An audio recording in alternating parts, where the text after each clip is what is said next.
You think you know Alice in Wonderland, a curious girl in a blue dress, a white rabbit with a pocket watch, a grinning cat that fades to nothing, a tea party frozen in time. It's a story that has become a cultural shorthand for the bizarre, the whimsical, the nonsensical. We see it as a celebration of childhood imagination, a delightful escape from the rigid logic of the adult world. The story you have been told is a lie. It is a carefully constructed fantasy, a brightly coloured mask placed over a face of profound darkness. The original Alice's Adventures in Wonderland is not a work of whimsical nonsense. It is a coded document. It is a map of Victorian England's deepest anxieties, its hidden crimes, and its systemic cruelties. Charles Dodgson, writing as Lewis Carroll, was not just an entertainer of children. He was a forensic observer of his time.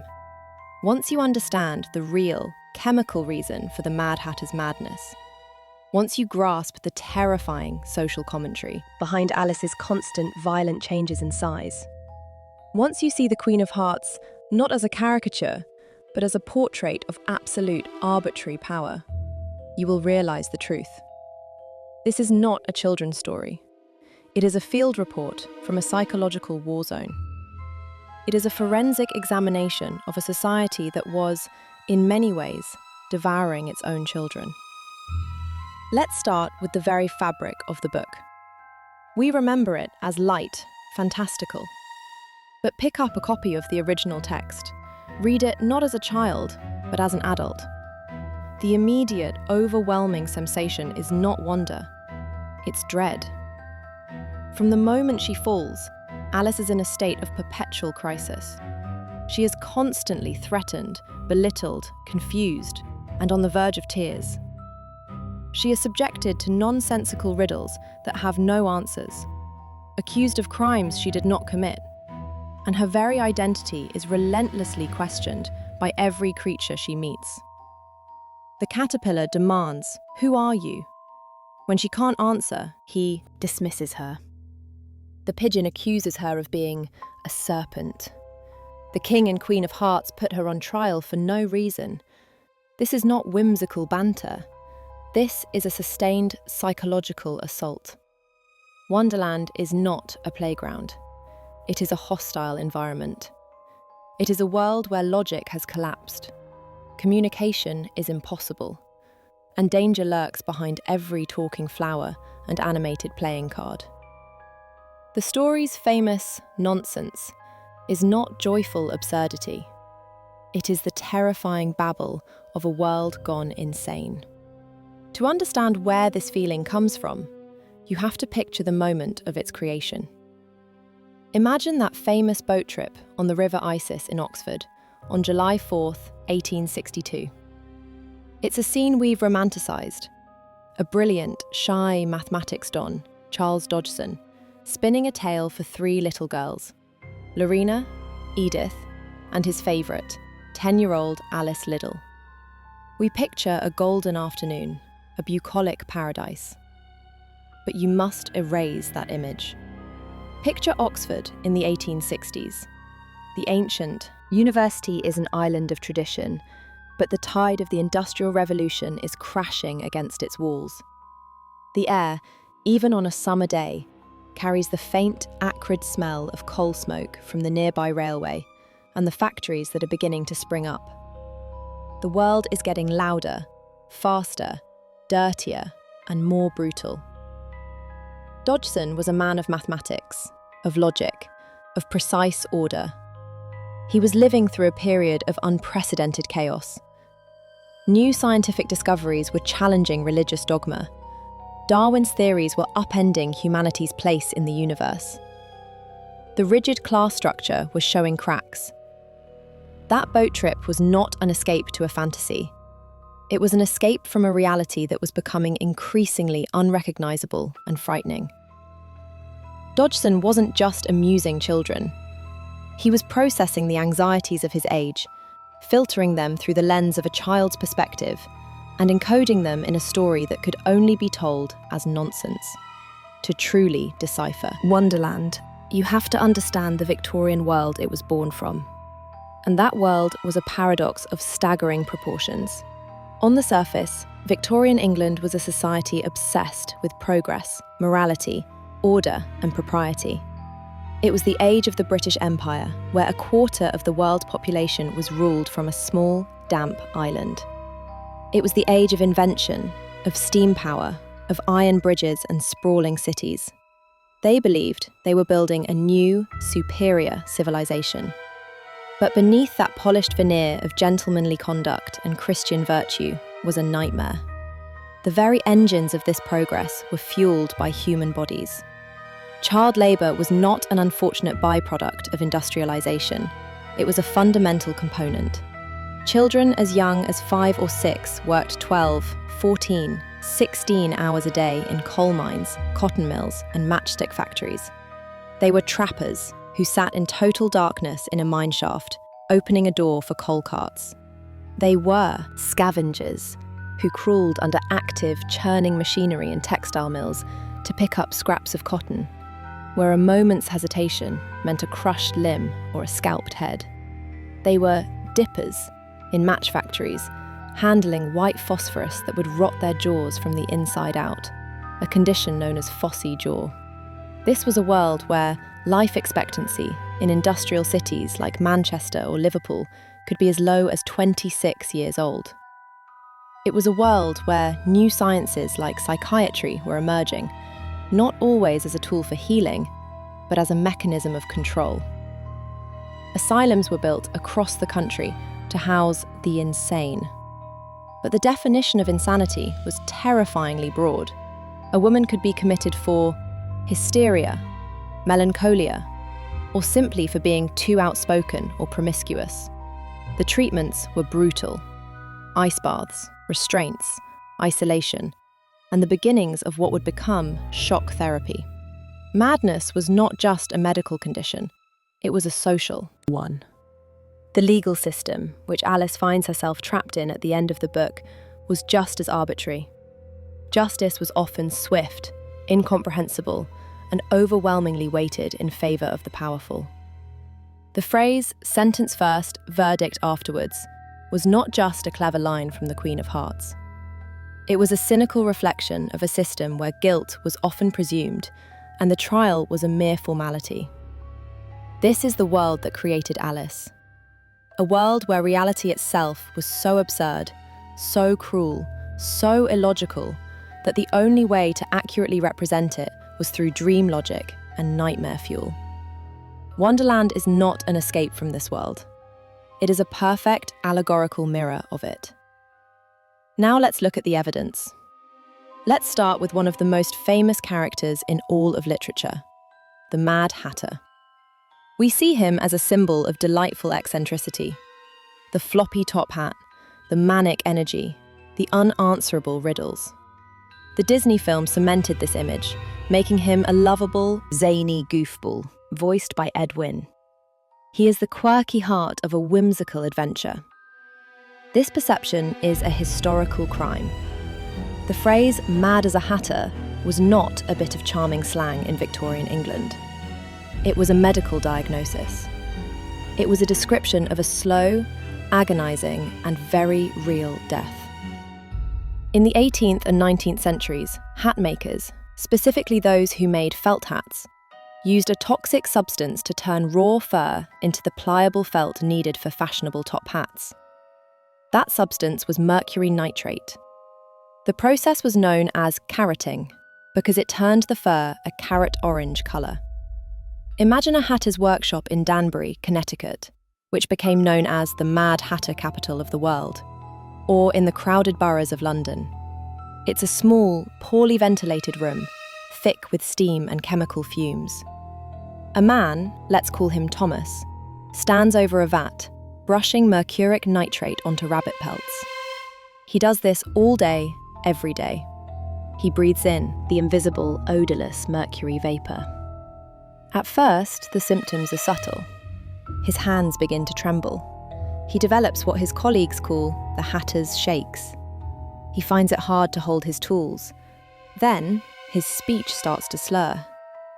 He becomes intensely shy and socially withdrawn, or, conversely, explosively irritable. He has fits of rage, followed by bouts of uncontrollable weeping.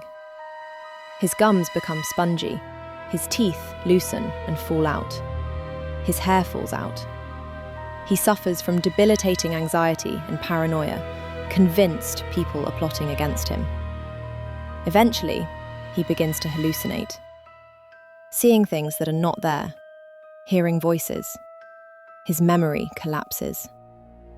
To his family and his community, Thomas has simply gone mad. He has lost his mind. But he hasn't.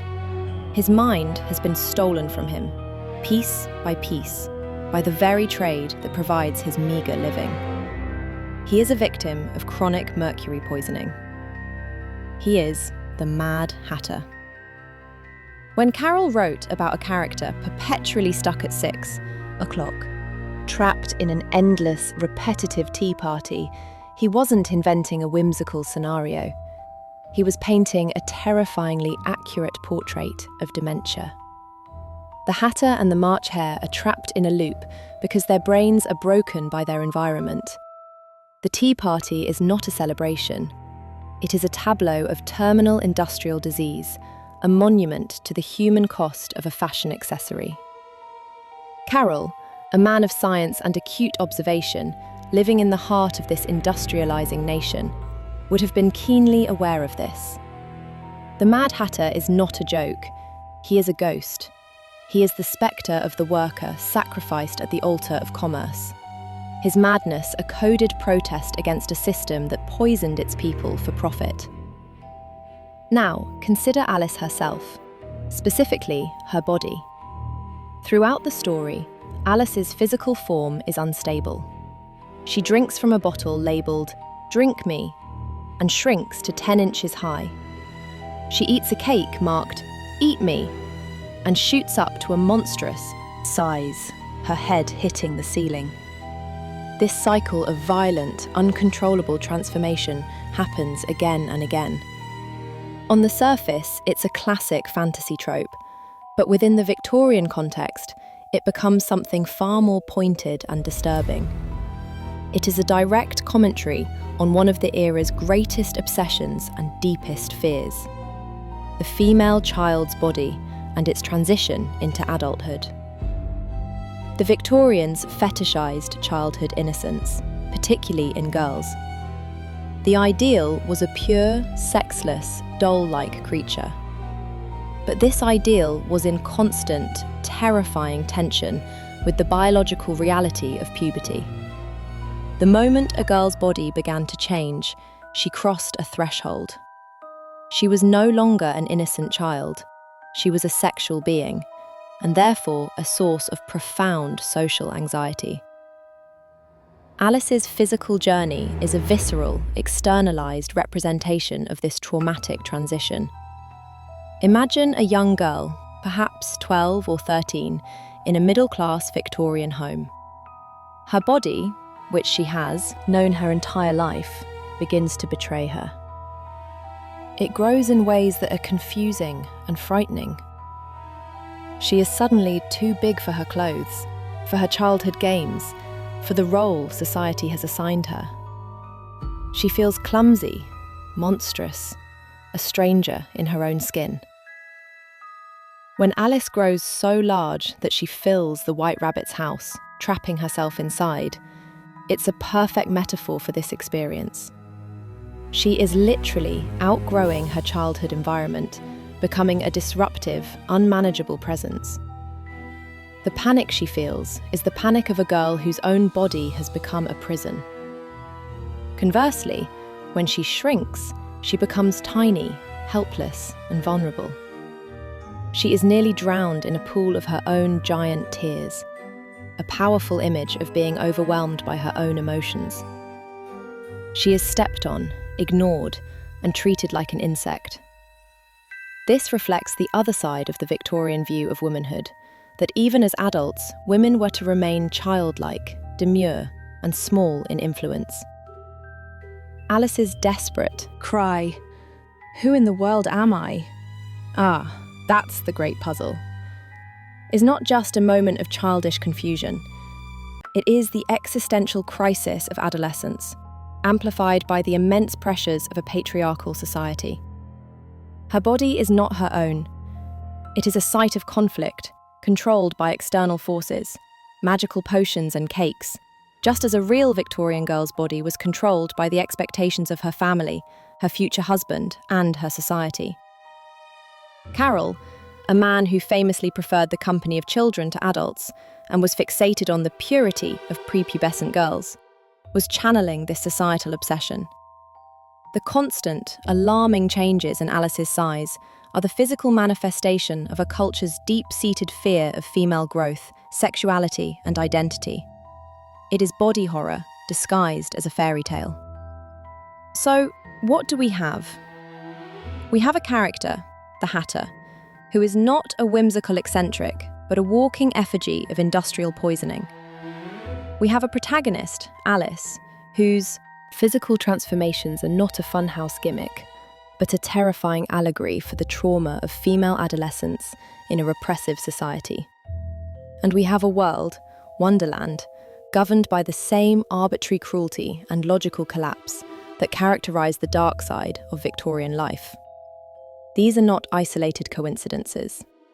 They are pieces of a deliberate code. Why would Charles Dodgson embed this dark social critique in a children's story?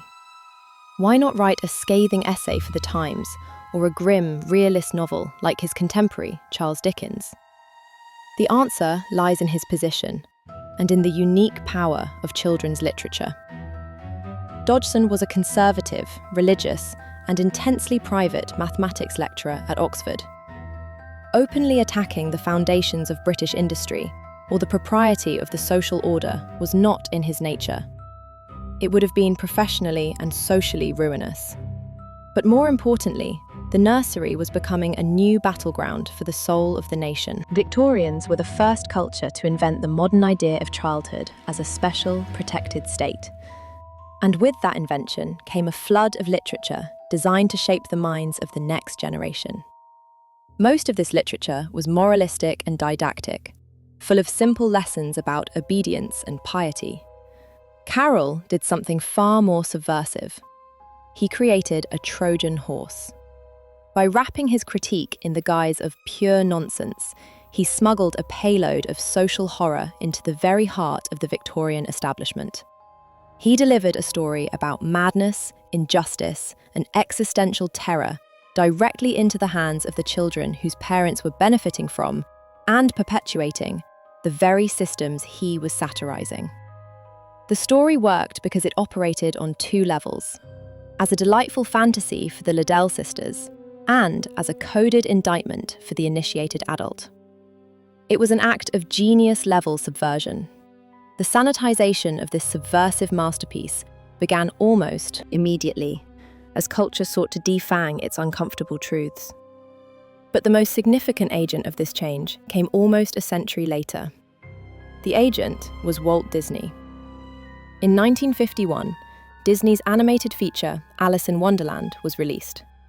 For generations since, this film has become the definitive version of the story. It is colourful, musical, and fundamentally cheerful. It is also a complete betrayal of the source material. The motive for this sanitization is simple. The dark, anxious, philosophically terrifying heart of Carol's book was utterly incompatible with the brand of optimistic, wholesome family entertainment that Disney was building in post-war America. The 1950s were not a time for existential dread. They were a time for conformity, consumerism, and clear, simple narratives. So, Disney and his animators performed a systematic lobotomy on the story. Let's look at the before and after. In the book, the Queen of Hearts is a figure of genuine terror. She is a psychotic autocrat whose catchphrase, "off with his head," is a constant, credible threat. The book is littered with discussions of executions. The Griffin tells Alice, "It's all her fancy, that. They never executes nobody, you know. So it's a wonder there's any of them left alive." This is gallows humour. The threat is real, even if it's not always carried out. She represents the capricious, deadly nature of absolute power. In the Disney film, the Queen is a comical buffoon. She's a short-tempered, overweight caricature whose tantrums are played for laughs. Her card soldiers are clumsy and inept. The threat of execution is never felt as real. She is a harmless villain, easily defeated. The symbol of tyranny is transformed into a joke. In the book, as we've discussed, the Mad Hatter is a tragic figure. In the film, he is the star of the show, a wacky, charming vaudevillian who sings the Unbirthday song. His madness has no source, no pathos, no horror. The tragic victim of industrial poisoning is turned into a marketable sidekick. Most importantly, Alice's internal crisis is erased. The book's core is her struggle to understand who she is in a world that constantly denies her identity. The film reduces her journey to a simple external goal. She just wants to get home. Her philosophical puzzle is replaced with a geographic one. The story is no longer about the terror of a dissolving self. It's about a lost girl trying to find her way back. The violence, the anxiety, the constant threat of death, the deep philosophical questions, all of it was scrubbed away. Disney didn't adapt Alice in Wonderland. He hollowed it out and wore its skin as a costume, creating a cheerful, empty spectacle that has all but replaced the original in the popular consciousness. We remember the song, not the sentence of death. We remember the funny, fat queen, not the portrait of a tyrant. Alice in Wonderland is not a story about a little girl who falls down a rabbit hole. It is a story about an entire society that has fallen down a rabbit hole of its own making. A society lost in a nightmare of industrial madness, class cruelty, and existential fear. All while pretending to be the most civilized nation on Earth. The story has endured for over 150 years, not because it is whimsical, but because the core anxieties it encodes are timeless. We still live in a world that can feel illogical and hostile. We still feel small and powerless in the face of giant, incomprehensible systems. We still fear losing our identity in a world that demands conformity. The story resonates because it preserves a species' memory of catastrophe, of what happens when logic fails and madness takes the throne. Lewis Carroll did not write a book of nonsense to escape from reality. He wrote it to document a reality that had become fundamentally nonsensical. Wonderland is not a fantasy world. It is Victorian England, seen with its makeup off, under the harsh, unforgiving light of a medical examiner's lamp.